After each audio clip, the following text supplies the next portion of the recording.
آج کل ہمارے معاشرے میں مسئلہ اختلاف نہیں بلکہ عدم برداشت ہے۔ لوگ بات سننے سے پہلے غصہ تیار رکھتے ہیں، دلیل سے پہلے انا اور حقیقت سے پہلے اپنی عزت نفس کا ڈرامہ۔ معمولی سی بات کو مسئلہ بنانا اب عادت نہیں شناخت بن گئی ہے۔ چھوٹی سی تکرار کو لوگ اپنی غیرت کا کیس بنا لیتے ہیں اور پھر شروع ہوتا ہے شور، الزام، کہانی اور جھوٹی قصے، صرف یہ ثابت کرنے کے لیے کہ میں جھکا نہیں۔ حالانکہ سچ یہ ہے کہ اکثر لوگ جھکنے سے نہیں سمجھنے سے ڈرتے ہیں۔ ہم نے غیرت کو برداشت کے مقابل لا کر کھڑا کیا ہے، جیسے معاف کرنا کمزوری اور لڑ پڑنا بہادری۔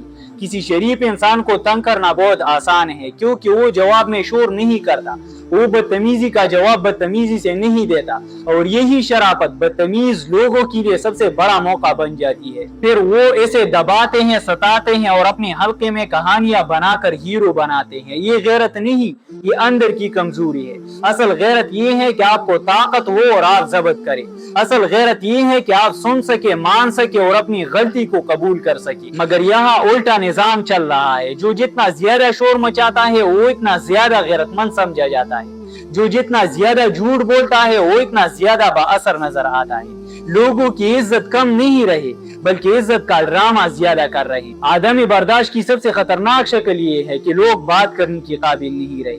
ہر اختلاف لڑائی، ہر تنقید دشمنی، ہر نصیحت توہین۔ ایسے معاشرے میں سچ بولنے والے کم ہو جاتے ہیں اور خوشامدی بڑھ جاتے ہیں۔ پھر وہی ہوتا ہے جو ہو رہا ہے، شریف لوگ خاموش ہو جاتے ہیں اور بدتمیز لوگ نمایاں ہو جاتے ہیں۔ ہمیں یہ سمجھنے کی ضرورت ہے کہ ہر بات انا کا مسئلہ نہیں ہوتی، ہر اختلاف غیرت کا سوال نہیں ہوتا، ہر خاموش انسان کمزور نہیں ہوتا۔ بعض لوگ لڑتی نہیں کیونکہ وہ گرنا نہیں چاہتی۔ عدم برداشت ذہنی تنگی کی علامت ہے اور برداشت بڑی ضرب کی۔ جب تک ہم یہ نہیں سمجھیں گے تب تک ہم شور کو طاقت اور خاموشی کو کمزور سمجھتے رہیں گے۔